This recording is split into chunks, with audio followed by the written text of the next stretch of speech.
ಪ್ರತಿಯೊಬ್ಬ ಹುಡುಗನ ಜೀವನದಲ್ಲೂ ಒಂದು ಚಿಕ್ಕ ಚಿಕ್ಕ ಆಸೆಗಳಿರುತ್ತೆ.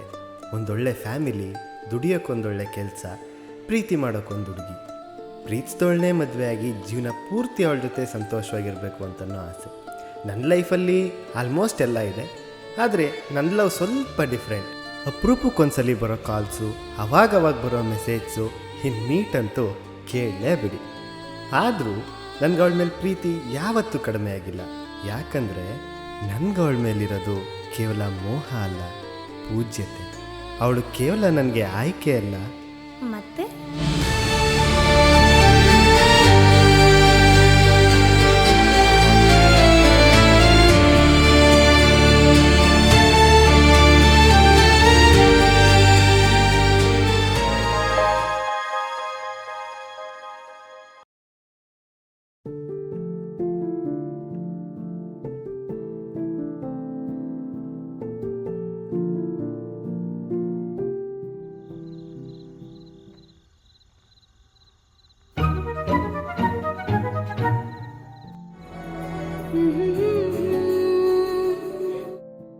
ಹಲೋ, ಎಲ್ಲಿದ್ದೀರಾ ಚುಪ್ಪಿ? ನಿಮ್ಮ ಮನಸ್ಸಲ್ಲಿ ಏನಿಲ್ಲ, ಮನೇಲೆಲ್ಲ ಮಲಗಿದ್ರು, ಅದಕ್ಕೆ ಕಾಲ್ ಮಾಡಿದೆ. ಇಷ್ಟೊತ್ತಲ್ಲಿ ಇಷ್ಟು ರಿಸ್ಕ್ ತಗೊಂಡು ಫೋನ್ ಮಾಡೋ ಅವಶ್ಯಕತೆ ಇತ್ತಾ? ಆದರೂ ನನಗೋಸ್ಕರ ಟೈಮ್ ಕೊಡ್ತಾ ಇರೋದಕ್ಕೆ ಥ್ಯಾಂಕ್ಸ್. ಇದಕ್ಕೆಲ್ಲ ಥ್ಯಾಂಕ್ಸ್ ಯಾಕೆ? ಆದರೂ ಜೋಪಾನ, ಯಾರಾದರೂ ನೋಡಿದ್ರೆ ಸುಮ್ಮನೆ ಬಯಸ್ಕತ್ಯಾ? ಓಕೆ, ಊಟ ಮಾಡ್ದಾ? ಇಷ್ಟೊತ್ತಲ್ಲಿ ಯಾರ ಜೊತೆ ಮಾತಾಡ್ತಿದ್ಯಾ? ಅದು ಸುಪ್ರೀತ್ ಜೊತೆ ಮಾತಾಡ್ತಿದ್ಯಾ? ಅಮ್ಮು, ನಿಂಗೆ ಎಷ್ಟೆಲ್ಲ ಹೇಳಿದ್ದೀನಿ ಅವನ ಜೊತೆ ಮಾತಾಡಬೇಡ ಅಂತ. ಅಕ್ಕ, ಅವ್ರು ಕಂಡ್ರೆ ನೀನು ಯಾಕೆ ಹಿಂಗೆ ಆಡ್ತೀಯಾ? ಅವ್ರೇನಂತ ನಿನಗೆ ಗೊತ್ತಾ? ಅವನು ಹೆಂಗಾರು ಇರಲಿ ಕಣೆ, ಅವ್ನ ಸವಾಸ ನಿಂಗೆ ಬೇಡ ಅಂತ ಹೇಳಿಲ್ವ ನಾನು? ಅಲ್ಲ ಕಣೆ, ಅವನ ಹತ್ರ ಏನೈತೆ ಅಂತ ಹಂಗೆ ಸಾಯ್ತೀಯಲ್ಲ? ಅದೆಲ್ಲ ನಿಂಗೆ ಅರ್ಥ ಆಗಲ್ಲ ಅಕ್ಕ. ಈ ಭೂಮಿ ಮೇಲೆ ಎಲ್ರಿಗಿಂತ ಪ್ರೀತಿ ಮಾಡೋ ಜೀವ ಅದು. ಅಪ್ಪನ ಥರ ಕೇರ್ ಮಾಡ್ತಾರೆ, ಅಮ್ಮನ ಥರ ಪ್ರೀತಿ ಮಾಡ್ತಾರೆ. ನನಗೆ ಸ್ವಲ್ಪ ನೋವಾದ್ರೂ ಸಹಿಸ್ಕೊಳ್ಳಲ್ಲ. ಅದರಲ್ಲೂ ಅವ್ರಿಗೆ ಎಷ್ಟೇ ಕೆಲಸ ಇದ್ದರೂ ಅವ್ರ ಮೊದಲನೇ ಆದ್ಯತೆ ನನಗೆ ಕೊಡ್ತಾರೆ. ಹೌದಾ? ಸರಿ, ಟೆಸ್ಟ್ ಮಾಡೋಣ ಎಷ್ಟು ಪ್ರಿಯಾರಿಟಿ ಕೊಡ್ತಾನೆ ಅಂತ. ಸರಿ ತಗೋ, ಮನೆ ಹತ್ರ ಬರ್ತಾನೆ ನೋಡೋಣ. ಸರಿ, ಓಕೆ.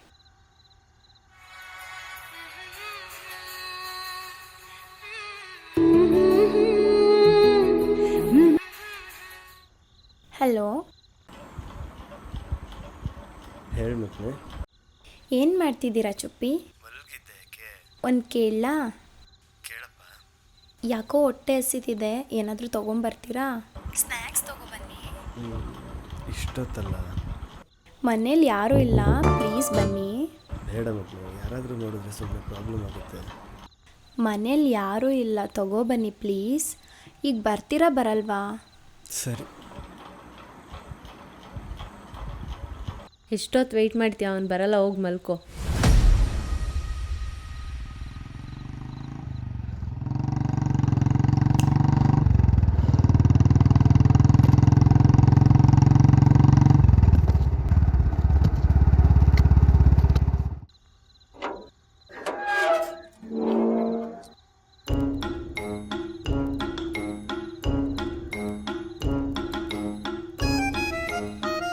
ಅದು ನಾನಲ್ಲ. ಅನ್ಯಾಯವಾಗಿ ತಪ್ಕೊಬಿಡ್ತಿದ್ನಲ್ಲ ಪುಟ್ಟಿ. ಆಗ ಕಾಲು ಮುರಿದು ಕೈ ಕೊಟ್ಬಿಡ್ತಿದ್ದೆ. ಎಷ್ಟು ಧೈರ್ಯ ಇದ್ರೆ ನಮ್ಮ ಮನೆಗೆ ಬರ್ತೀಯ ನೀನು? ಅಕ್ಕ, ನೀನೇ ತಾನೇ ಹೇಳಿದ್ದು ಕರ್ಸು ಅಂತ. ಇವಾಗ ನೀನೇ ಬೈತಿದ್ಯಾ? ನಾನು ಹೇಳ್ದೆ ಅಂದ ತಕ್ಷಣ ಬಂದ್ಬಿಡೋದಾ? ಈಗ ಇಬ್ಬರು ಸೈಲೆಂಟಾಗಿರ್ತೀರಾ? ಸುಮ್ಮನೆ ಸೀನ್ ಕ್ರಿಯೇಟ್ ಮಾಡಿಬಿಡಿ. ಎಲ್ಲ ಮಲಗಿಲ್ವಾ? ಒಂದು ಕ್ಯಾಚ್ ಹಿಡಿಯಕ್ಕೆ ಬರಲ್ಲ, ಏನಿಲ್ಲ. ಎತ್ಕ. ನೀನು ತಂದಿರೋದಾಗಲಿ ಮುಟ್ಟಿರೋದಾಗಲಿ ನಂಗೆ ಬೇಕಾಗಿಲ್ಲ. ಹೌದಾ?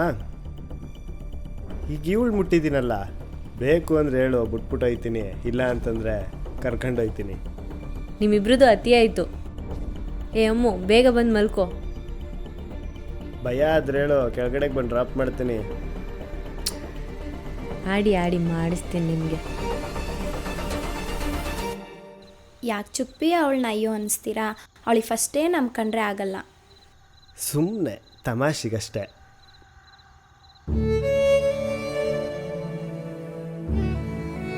ಯಾಕೆ ಬಂದಿದ್ದು? ಯಾಕೆ ಕರೆದಿದ್ದು? ನಂಗೆ ಕರೆದೆ ಅಂದಿದ ತಕ್ಷಣ ಬಂದ್ಬಿಡ್ತೀರಾ? ನಿನ್ನ ಮನೆ ಹತ್ರ ಬಾ ಅಂತ ಕರೆದ್ರೆ ಮಾತ್ರ ಅಲ್ಲ, ಇನ್ ಕೇಸ್ ನೀನೇನಾದರೂ ನನ್ನ ಕಣ್ಮುಂದೆ ಇಲ್ಲೇ ಪ್ರಾಣ ಬಿಟ್ಬಿಡು ಅಂತ ಹೇಳಿದ್ರು ಒಂದು ಸೆಕೆಂಡು ಯೋಚನೆ ಮಾಡಲ್ಲ, ಸತ್ತೋಗ್ಬಿಡ್ತೀನಿ. ಬಾಯಿ ಮೇಲೆ ಹೊಡೆದಾಕ್ಬಿಡ್ತೀನಿ ಈ ಥರ ಎಲ್ಲ ಮಾತಾಡಿದ್ರೆ. ಇಲ್ಲ, ನಾನು ನಿಜಾನೇ ಹೇಳ್ತಿರೋದು. ಆ್ಯಕ್ಚುಲಿ ನೀವು ಬಂದಿದ್ದು ನಂಗೆ ತುಂಬ ಖುಷಿ ಆಯಿತು.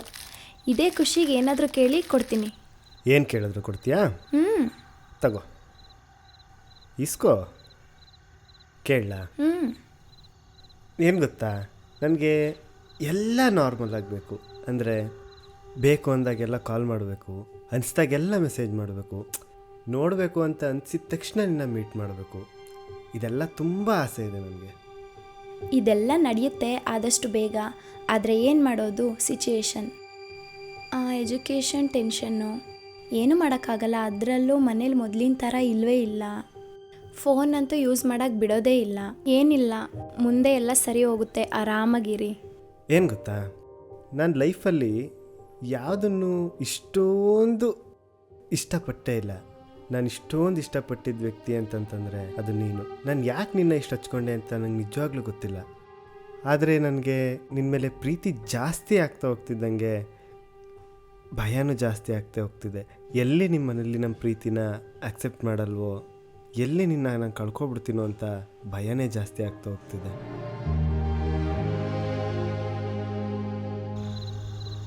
ಏನಿಲ್ಲ ಚುಪ್ಪಿ, ಆರಾಮಾಗಿರಿ. ಎಷ್ಟೇ ಕಷ್ಟ ಆದರೂ ಮನೇಲಿ ಒಪ್ಪಿಸಿ ಮದುವೆ ಆಗೋಣ. ಅದೇ ನಂಬಿಕೆಯಲ್ಲಿದ್ದೀನಿ. ಸರಿ, ನಂಗೆ ಟೈಮ್ ಆಯಿತು, ನಾನು ಹೊರಡ್ಲಾ? ಒಂದು ಕತೆ ಹೇಳಿ. ಕತೆ? ನಂಗೆ ಕತೆ ಹೇಳೋಕ್ಕೆ ಬರಲ್ವಲ್ಲ. ಪರವಾಗಿಲ್ಲ, ಯಾವುದಾದ್ರೂ ಒಂದು ಚೆನ್ನಾಗಿರೋದು ಹೇಳಿ. ಹಾಂ, ಒಂದು ಕತೆ ಹೇಳಲಾ? ಒಂದೂರಲ್ಲಿ ಅನ್ಬೇಕು. ಒಂದೂರಲ್ಲಿ ಒಬ್ಬ ರಾಜ ಇದ್ನಂತೆ. ಆ ರಾಜ ಅಲ್ಲೇ ಪಕ್ಕದ ರಾಜ್ಯದೊಂದು ರಾಣಿನ ತುಂಬ ಇಷ್ಟಪಡ್ತಿದ್ನಂತೆ. ಆದರೆ ಆ ರಾಣಿ ಮನೆಯಲ್ಲಿ ತುಂಬ ಸ್ಟ್ರಿಕ್ಟ್ ಅಂತೆ. ಆ ರಾಣಿನ ತುಂಬ ಮುದ್ದಾಗಿ ಸಾಕಿದ್ರಲ್ಲ, ಅದಕ್ಕೆ ಆ ರಾಣಿ ಮದುವೆ ಅಂತ ಬಂದರೆ ಅವ್ರು ಇಷ್ಟಪಟ್ಟಂಗೆ ಆಗಬೇಕು ಅಂತ ತುಂಬ ಯೋಚನೆ ಮಾಡ್ತಿದ್ರಂತೆ. ಆದರೆ ಆ ರಾಜ ಮತ್ತು ರಾಣಿ ತುಂಬ ಇಷ್ಟಪಡ್ತಿದ್ರು. ಆದರೆ ಮುಂದೆ ಒಂದಿನ ಅವರಿಬ್ಬರು ಮನೆಯವ್ರನ್ನೆಲ್ಲ ಒಪ್ಪಿಸಿ ಏನಾಗ್ತಾರೆ, ಮದುವೆ ಆಗ್ತಾರೆ. ಅಷ್ಟೇ. ಚೆನ್ನಾಗಾಯ್ತಾ? ನೀವು ಹೇಳಿದ ಕತೆ ಎಲ್ಲ ಆದಷ್ಟು ಬೇಗ ನಿಜ ಆಗಲಿ. ಸರಿ ಮಗನೆ, ಆಯಿತು, ನನಗೂ ಟೈಮ್ ಆಯಿತು, ಹೊರಡ್ತೀನಿ. ನೀನು ಹೋಗಿ ಮಲ್ಕೊ. ಬನ್ನಿ, ಕಾಫಿ ಮಾಡಿಕೊಡ್ತೀನಿ. ಬೇಡ, ಇಷ್ಟೊತ್ತಲ್ಲ. 2 ನಿಮಿಷ ಬನ್ನಿ. 2 ನಿಮಿಷ. ತಿನ್ನಕ್ಕೇನಾದರೂ ಕೊಡ್ತೀನಿ ರೀ.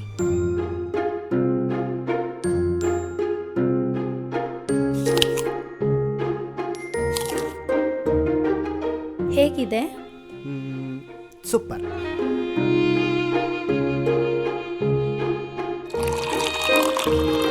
ಓಯ್ ಪುಟಿ, ಮುಚ್ಕೊಂಡು ಕುಡಿ. ಐತೆ ನಿಮ್ಗೆ ಹಬ್ಬ. ಸರಿ ಆಯಿತು, ಟೈಮ್ ಆಯಿತು, ಬರಲಾ? ಥ್ಯಾಂಕ್ಸ್ ಬಂದಿದ್ದಕ್ಕೆ. It's okay, bye. ಇರಿ.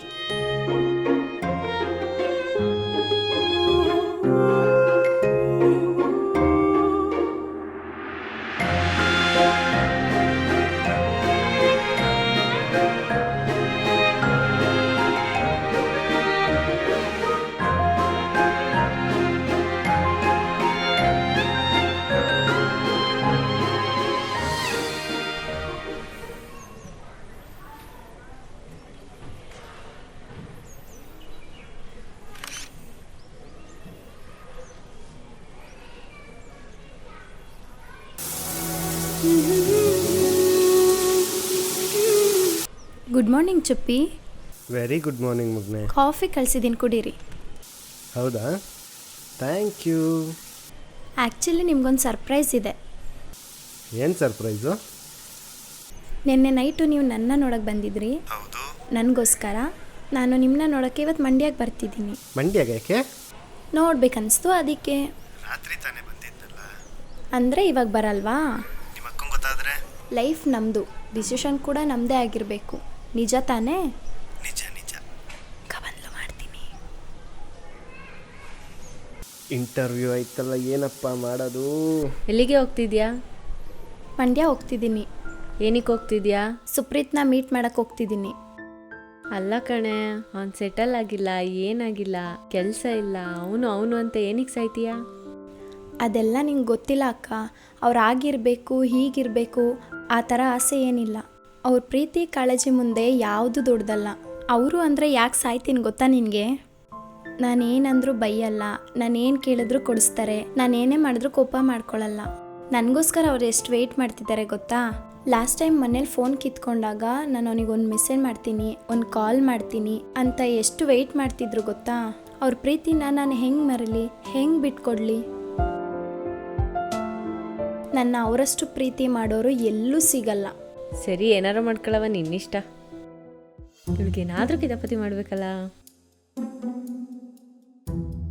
ಏ ಅಮ್ಮು, ನಾನು ಮಂಡಿಗೆ ಹೋಗ್ತೀನಿ, ಬಾರೆ ಡ್ರಾಪ್ ಮಾಡ್ತೀನಿ.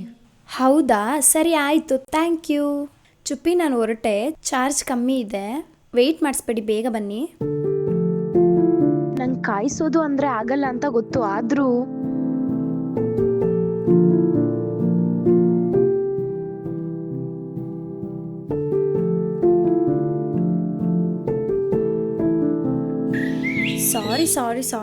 ಸಾರಿ ನಿಮ್ಮನ್ನ ಬೇಗ ಬರೋಕ್ಕೆ ಹೇಳಿ ನಾನೇ ಲೇಟ್ ಮಾಡಿಬಿಟ್ಟೆ, ಸಾರಿ.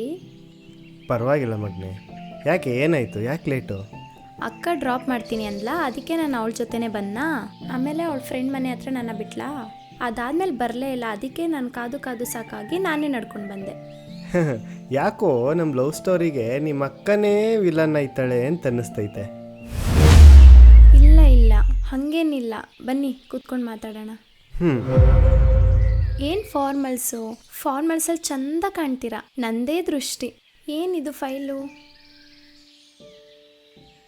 ಫೈಲ್ ಏನಕ್ಕೆ ತಂದಿದ್ದೀರಾ? ಆ್ಯಕ್ಚುಲಿ ಇಂಟರ್ವ್ಯೂ ಇತ್ತು. ಇಂಟರ್ವ್ಯೂವಾ? ಎಷ್ಟು ಗಂಟೆಗೆ? 10 ಗಂಟೆಗೆ. ಹೋಗ್ಲಿಲ್ವಾ?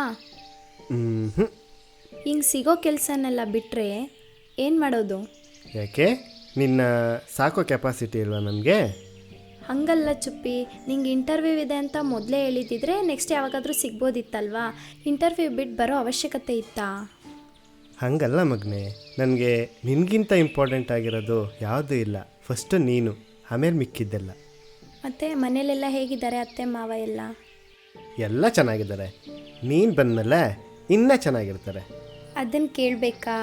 ನಿಮಗಿಂತ ಚೆನ್ನಾಗಿ ನೋಡ್ಕೋತೀನಿ ನಮ್ಮ ಅತ್ತೆ, ನಮ್ಮ ಮಾವ, ಮನೆಯವ್ರನ್ನೆಲ್ಲರನ್ನೂ. ಆ ನಂಬಿಕೆ ತುಂಬ ಇದೆ ಮಗನೇ ನಿನ್ನ ಮೇಲೆ. ಮತ್ತೆ ನಿಮ್ಮ ಹತ್ರ ತುಂಬ ಮಾತಾಡ್ಬೇಕನ್ನಿಸ್ತಿದೆ. ಮಾತಾಡು. ಯಾಕೆ ಹಿಂಗೆ ಆಗ್ಬಿಟ್ರಿ? ಹೆಂಗೆ? ಹೇಗಿದ್ರಿ? ರಫ್ ಆ್ಯಂಡ್ ಟಫ್ ಆಗಿ ಲೈಫ್ನ ಎಂಜಾಯ್ ಮಾಡಿಕೊಂಡು ತುಂಬ ಖುಷಿಯಾಗಿದ್ರಿ. ಇವಾಗ ನೋಡಿದ್ರೆ ಹಿಂಗೆ ಡಲ್ಲಾಗಿದ್ದೀರಾ. ಹಿಂಗೆ ನೋಡೋಕ್ಕಾಗಲ್ಲ. ನಮ್ಮ ಹುಡುಗರ ಲೈಫ್ ಹೆಂಗೆ ಗೊತ್ತಾ? ಜವಾಬ್ದಾರಿಗಳು ಅನ್ನೋದು ಬೆನ್ನಿಗೆ ಬಿದ್ದ ಮೇಲೆ ನಮ್ಮ ಆಸೆ ಕನಸುಗಳನ್ನೆಲ್ಲ ಮೂಟೆ ಕಟ್ಟಿ ಎತ್ತಿಟ್ಬಿಟ್ಟು ಕಮಿಟ್ಮೆಂಟ್ಸ್ಗಳಿಂದ ಓಡ್ತಾ ಇರಬೇಕು. ಅದ್ರ ಜೊತೆಗೆ ಈ ಲವ್. ನಾವು ಇಷ್ಟಪಟ್ಟವ್ರನ್ನ ಇಷ್ಟಪಟ್ಟಂಗೆ ನೋಡ್ಕೊಳ್ಳೋಕ್ಕಾಗತ್ತಾ ಇಲ್ವಾ ಅಂತನ್ನೋ ಒಂದು ಒದ್ದಾಟದಲ್ಲೇ ಲೈಫ್ನ ಕಳೀತಾ ಇರ್ತೀವಿ. ಇದೆಲ್ಲ ತಲೆ ಕೆಡಿಸ್ಕೋಬೇಡಿ, ಸ್ವಲ್ಪ ದಿನ ಅಷ್ಟೇ. ನಂದು ಎಜುಕೇಷನ್ ಮುಗಿಯುತ್ತೆ, ಇಬ್ಬರು ಸೇರಿ ದುಡಿಯೋಣ. ನಿಮ್ದೇನೇ ಅಪ್ ಆ್ಯಂಡ್ ಡೌನ್ಸ್ ಇದ್ರೂ ನಾನು ಕೂಡ ನಿಮ್ಮ ಜೊತೆಯಾಗಿ ಇರ್ತೀನಿ, ಸಪೋರ್ಟ್ ಮಾಡ್ತೀನಿ. ಬರೀ ಈ ಕಾಲದಲ್ಲಿ ಹೆಣ್ಮಕ್ಳು ಆಲ್ಮೋಸ್ಟ್ ತನ್ನ ಗಂಡನ ದುಡ್ಡಲ್ಲೇ ಸೆಟ್ಲಾಗ್ಬಿಡೋಣ ಅಂತ ಯೋಚನೆ ಮಾಡೋ ಈ ಕಾಲದಲ್ಲಿ ಇಬ್ಬರು ಒಟ್ಟಿಗೆ ದುಡ್ದು ಲೈಫ್ ಲೀಡ್ ಮಾಡೋಣ ಅಂತ ಹೇಳ್ತಿದ್ಯಲ್ಲ, ಪುಣ್ಯ ಮಾಡಿದ್ದೀನಿ ಮಗನೇ. ಪುಣ್ಯ ಮಾಡಿರೋದು ನಾನು, ನೀವಲ್ಲ. ಮತ್ತೆ ಹೇಗಿದೆ ಲೈಫು ನನ್ನ ಜೊತೆ? ಬೋರಿಂಗ್ ಏನಾದರೂ ಅನಿಸ್ತಿದ್ಯಾ? ಬೋರಿಂಗಾ? ಏಕೆ? ಕರೆಕ್ಟ್ ಟೈಮ್ಗೆ ಕಾಲ್ ಮಾಡಲ್ಲ, ಮೆಸೇಜ್ ಮಾಡಲ್ಲ, ತುಂಬ ವೆಯ್ಟ್ ಮಾಡಬೇಕು. ನಿಮಗೂ ಎಕ್ಸ್ಪೆಕ್ಟೇಷನ್ ಅನ್ನೋದು ಇರುತ್ತೆ ಅಲ್ವಾ? ಏನು ಗೊತ್ತಾ ಮಗನೇ, ನನಗೆ ದಿನದ 24 ಗಂಟೆನೂ ನಿನ್ನ ಟೈಮ್ ಬೇಕು ಅಂತೇನಿಲ್ಲ. ನಿನ್ನ ಪ್ರೀತಿಯಿಂದ ಒಂದೇ ಒಂದು ಸೆಕೆಂಡ್ ಟೈಮ್ ಕೊಟ್ಟರು ನನಗೆ ಆ ದಿನ ಪೂರ್ತಿ ಟೈಮ್ ಕೊಟ್ಟಂಗೆ. ಒಂದು ಕೇಳಲಾ? ಕೇಳು. ಭೂಮಿ ಮೇಲೆ ಅಷ್ಟು ಜನ ಹುಡುಗಿರಿದ್ರು, ನನ್ನೇ ಯಾಕೆ ಇಷ್ಟಪಟ್ರಿ? ಬರೀ ಸ್ವಾರ್ಥನೇ ತುಂಬಿಕೊಂಡಿರೋ ಈ ಪ್ರಪಂಚದಲ್ಲಿ ನನಗೆ ಅಂತ ಸಿಕ್ಕಿರೋ ನಿಸ್ವಾರ್ಥ ಪ್ರೀತಿ ನಿಂದು. ನೀನು ಬರೀ ನಾನು ಖುಷಿಯಾಗಿದ್ದಾಗ ಮಾತ್ರ ಅಲ್ಲದೆ ನನ್ನ ಕಷ್ಟ ಅಂದಾಗಲೂ ನನ್ನ ಜೊತೆಗಿದ್ಯಾ. ಅದಕ್ಕಿಂತ ಹೆಚ್ಚಾಗಿ ನೀನು ನನಗಿಂತ ಚೆನ್ನಾಗಿ ನಮ್ಮ ಅಪ್ಪ ಅಮ್ಮನ್ನ ಚೆನ್ನಾಗಿ ನೋಡ್ಕೋತೀನಿ ಅಂದಲ್ಲ, ನನಗೆ ಮೇ ಬಿ ನಿನಗಿಂತ ಜಾಸ್ತಿ ಪ್ರೀತಿ ಮಾಡೋರು ಈ ಭೂಮಿ ಮೇಲೆ ಸಿಗಲ್ಲ ಅನಿಸುತ್ತೆ. ನಿಜ, ನನಗೆ ನಿಮ್ಮ ಮನೆಯವರಂದರೆ ತುಂಬ ಇಷ್ಟ. ನಮ್ಮ ಪ್ರೀತಿ ವಿಷಯ ಗೊತ್ತಿದ್ರೂ ನನ್ನ ಚೆನ್ನಾಗಿ ಟ್ರೀಟ್ ಮಾಡ್ತಾರೆ, ಕಾಳಜಿ ವಹಿಸ್ತಾರೆ. ನಾನು ನಿಮ್ಮ ಮನೆಗೆ ಸೊಸೆ ಆಗೋಕ್ಕೆ ತುಂಬ ಪುಣ್ಯ ಮಾಡಿದ್ದೀನಿ ಅನಿಸುತ್ತೆ. ಹೌದಾ? ಸರಿ, ಈಗ ನಾನೇನು ಅಂತ ಕೇಳಲ್ಲ. ನಾನು ನಿನಗೆ ತುಂಬ ಸಲ ನೋವು ಕೊಟ್ಟಿದ್ದೀನಿ, ತುಂಬ ಹರ್ಟ್ ಮಾಡಿದ್ದೀನಿ. ಆದರೂ ಯಾಕೆ ನಿನ್ನನ್ನು ಯಾರ ಮುಂದೆನೂ ಬಿಟ್ಕೊಟ್ಟಿಲ್ಲ? ನೋಡಿ, ನೀವೆಷ್ಟೇ ತಪ್ಪು ಮಾಡಿದ್ರೂ ನನ್ನ ಕೊನೆಯ ಅವಕಾಶ ಅಂತ 1000 ಸಲ ಬೇಕಾದರೂ ಕೊಡ್ತೀನಿ. ನನಗೆ ನೀವು ಮಾಡೋ ತಪ್ಪುಗಳು ಇಂಪಾರ್ಟೆಂಟ್ ಅಲ್ಲ, ನೀವು ಮತ್ತು ನಿಮ್ಮ ಪ್ರೀತಿ ಇಂಪಾರ್ಟೆಂಟ್. ಹಾಗಂತ ಹರ್ಟ್ ಆಗಲ್ಲ ಅಂತ ಅಲ್ಲ, ನಾನು ಯಾವುದನ್ನು ಕ್ಯಾರಿ ಮಾಡಿಲ್ಲ ಅಷ್ಟೆ. ಸಾರಿ, ಇಷ್ಟು ದಿನ ನಿನಗೆ ನನ್ನ ಕಡೆಯಿಂದ ಏನೇ ತಪ್ಪಾಗಿದ್ರು, ಏನೇ ಹರ್ಟ್ ಆಗಿದ್ರು, ಐ ಆಮ್ ಸಾರಿ. ಇನ್ನು ಮುಂದೆ ಯಾವತ್ತೂ ನನ್ನ ಕಡೆಯಿಂದ ಹರ್ಟ್ ಮಾಡಲ್ಲ.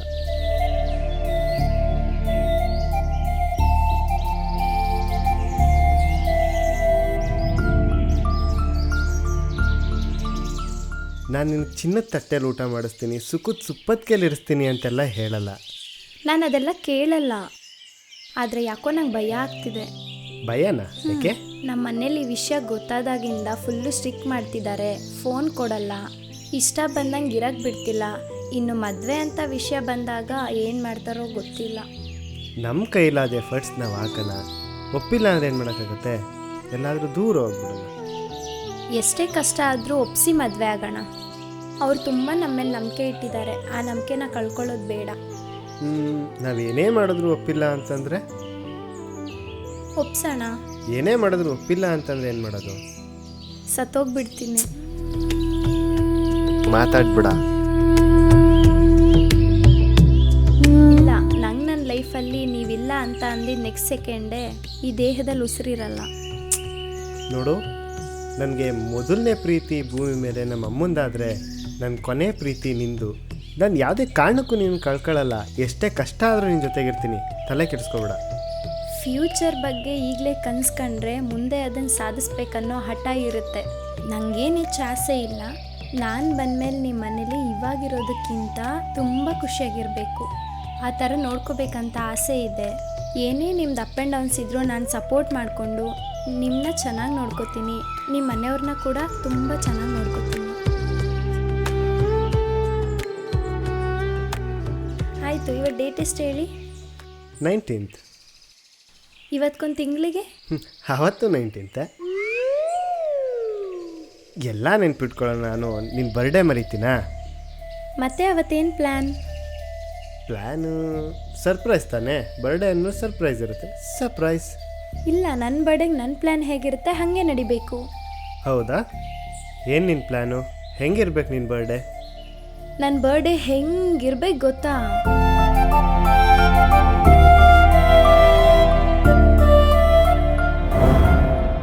ಒಂದು ಪ್ರಶಾಂತವಾದ ಜಾಗ. ನಾನು ನಿಮಗೋಸ್ಕರ ಕಾಯ್ತಾ ಇರ್ತೀನಿ.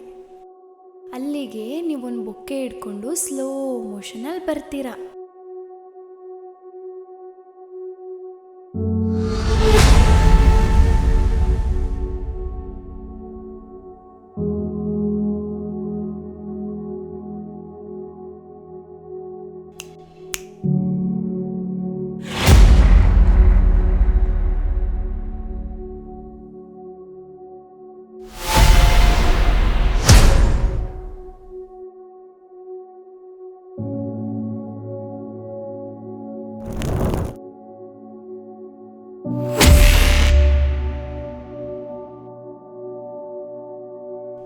ಹೇ ದಿಶಾ, ನೀನೇನು ಮಾಡ್ತಿದ್ದೀಯ ಇಲ್ಲಿ? ಯಾಕೆ ಹೇಳ್ತಿದ್ಯಾ?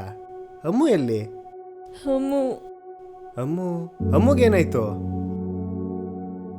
ನಿಮ್ಮ ವಿಷಯ ಎಲ್ಲ ಮನೆಗೆ ಹೇಳ್ಬಿಟ್ಟೆ, ಅದಕ್ಕೆ ಅಮ್ಮಂಗೆ ಮದುವೆ ಫಿಕ್ಸ್ ಮಾಡಿಬಿಟ್ರು. ಅದಕ್ಕೆ ನಿಮ್ಮ ವಿಷಯ ಎಲ್ಲ ಮನೆಗೆ ಗೊತ್ತಾಗೋಯ್ತು. ಅದಕ್ಕೆ ಅಮ್ಮು ಐ ಆಮ್ ಸಾರಿ ಚುಪ್ಪಿ. ನಾನು ಈ ನಿರ್ಧಾರ ನಿಮಗೆ ತುಂಬ ನೋವಾಗುತ್ತೆ ಅಂತ ಗೊತ್ತು. ಆದರೆ ನಾನು ಏನು ಮಾಡಲಿ, ನನ್ನ ಹತ್ರ ಬೇರೆ ದಾರಿ ಇಲ್ಲ. ಅಕ್ಕ ಮನೇಲಿ ನಮ್ಮ ವಿಚಾರ ಎಲ್ಲ ಹೇಳ್ಬಿಟ್ಲು. ಅದಕ್ಕೆ ಅವರು ಯಾರೋ ಅಪ್ಪನ ಫ್ರೆಂಡ್ ಮಗನ ಜೊತೆ ಮದುವೆ ಫಿಕ್ಸ್ ಮಾಡಿಬಿಟ್ರು. ಆದರೆ ನಂಗೆ ನಿಮ್ಮ ಬಿಟ್ಟು ಬದುಕೋ ಶಕ್ತಿ ಇಲ್ಲ. ನನ್ನ ಪ್ರೀತಿ ನಿಮಗೆ ಮಾತ್ರ. ನಿಮಗೆ ಸಿಕ್ಕಿಲ್ಲ ಅಂದರೆ ಇನ್ಯಾರಿಗೂ ಸಿಗಬಾರ್ದು. ಅದಕ್ಕೆ ನಾನೊಂದು ನಿರ್ಧಾರಕ್ಕೆ ಬಂದಿದ್ದೀನಿ. ಮನೆಯವ್ರನ್ನ ಎದುರಾಕೊಳ್ಳೋ ಧೈರ್ಯ ಇಲ್ಲ ನನಗೆ. ಹಾಗೆ ನಿಮ್ಮ ಬಿಟ್ಟು ಬದುಕೋ ಶಕ್ತಿನೂ ಇಲ್ಲ ನನಗೆ. ಎಲ್ಲಾದರೂ ದೂರ ಹೋಗಿ ಏನಾದರೂ ಮಾಡ್ಕೊಬಿಡೋಣ ಅಂತ ನಿರ್ಧಾರ ಮಾಡಿದ್ದೀನಿ. ನನ್ನ ಹೆಣನೂ ಯಾರಿಗೂ ಸಿಗಬಾರ್ದು. ಅವಾಗಾದರೂ ಅರ್ಥ ಆಗುತ್ತೆ ಮನೆಯವರಿಗೆ. ಇದನ್ನು ನೋಡಾದರೂ ಎಲ್ಲ ತಂದೆ ತಾಯಿನೂ ಅವ್ರ ಮಕ್ಕಳು ಪ್ರೀತಿ ಮಾಡೋರಿಗೆ ಕೊಟ್ಟು ಮದುವೆ ಮಾಡಬೇಕು ಅಂತ. ಮುಂದಿನ ಜನ್ಮ ಅಂತ ಇದ್ದರೆ ನಿಮಗೋಸ್ಕರನೇ ಹುಟ್ಟು ಬರ್ತೀನಿ. ಈ ನಿಮ್ಮ ಪ್ರೀತಿ, ನಿಮ್ಮ ಕಾಳಜಿ, ಹಾಗೆ ನಿಮ್ಮ ಜೊತೆ ಬದುಕೋ ಅದೃಷ್ಟ ಇಲ್ಲ ನನಗೆ. ನನ್ನ ಈ ನಿರ್ಧಾರದಿಂದ ನಿಮಗೆ ಬೇಜಾರಾಗಿದ್ದರೆ ಕ್ಷಮಿಸಿ. I miss you so much Chuppi.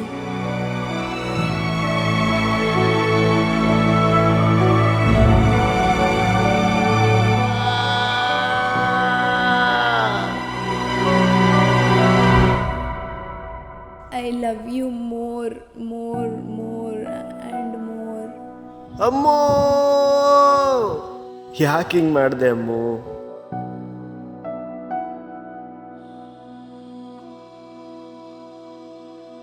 ನನ್ನ ಬರ್ಡೇಗೆ ನಿಮ್ಮ ಕಡೆಯಿಂದ ಏನು ಗಿಫ್ಟ್ ಬೇಡ. ನೀವು ಮಾಡೋ ಒಂದು ಪ್ರಾಮಿಸ್ಸೇ ನಂಗೊಂದು ದೊಡ್ಡ ಗಿಫ್ಟು. ಏನು ಪ್ರಾಮಿಸ್ ಮಾಡ್ತೀರಾ? ಸಾಯೋವರೆಗೂ ಜೊತೆಗಿರ್ತೀನಿ.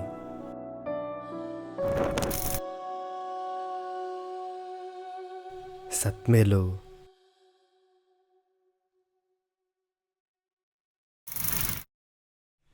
ಜೊತೆಗೆ ಬರ್ತೀನಿ.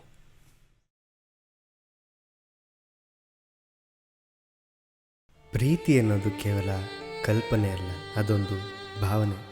ಪ್ರೀತಿ ಮಾಡಿದ್ಮೇಲೆ ಅದನ್ನು ಉಳಿಸ್ಕೊಳ್ಳೋ ತಾಳ್ಮೆನೂ ಇರಬೇಕು. ಈ ಥರ ಸಾಯೋ ನಿರ್ಧಾರನ ಯಾರು ಮಾಡಬೇಡಿ. ಇನ್ನು ಮನೇಲೊಂದು ಮಗು ಹುಟ್ಟಿ ಅದು ಚಿಕ್ಕದ್ರಿಂದ ಆಸೆ ಪಟ್ಟು ಕೇಳೋ ಚಾಕ್ಲೇಟಿಂದ ಹಿಡಿದು ಅದು ಬೆಳೆದು ದೊಡ್ಡೋಳಾದ್ಮೇಲೆ ಆಸೆ ಪಟ್ಟು ಕೇಳೋ ಫೋನು, ಬಟ್ಟೆ ಎಲ್ಲನೂ ಕೊಡಿಸ್ತೀರ. ಆದರೆ ಪ್ರೀತಿ ಅಂತ ಬಂದರೆ ಮಾತ್ರ ಯಾರೋ ಸೆಟಲ್ಡ್ ಆಗಿರೋ ವ್ಯಕ್ತಿನ ಹುಡ್ಕಕ್ಕೆ ಟ್ರೈ ಮಾಡ್ತೀರ. ನಿಮ್ಮ ಆಲೋಚನೆಗಳು ತಪ್ಪು ಅಂತ ಹೇಳ್ತಿಲ್ಲ, ಆದರೆ ಒಬ್ಬ ಮನುಷ್ಯನಿಗೆ ದುಡ್ಡು ಎಷ್ಟು ಮುಖ್ಯನೋ ಪ್ರೀತಿನೂ ಕೂಡ ಅಷ್ಟೇ ಮುಖ್ಯವಾಗಿರುತ್ತೆ. ನೀವು ನಿಜವಾಗ್ಲೂ ನಿಮ್ಮ ಮಕ್ಕಳು ಕೊಡಬೇಕಾಗಿರೋದು ಯಾರೋ ಸೆಟಲ್ಡ್ ಆಗಿರೋ ವ್ಯಕ್ತಿನಲ್ಲ. ನೀವು ನಿಜವಾಗ್ಲೂ ಮಕ್ಕಳಿಗೆ ಕೊಡಬೇಕಾಗಿರೋದು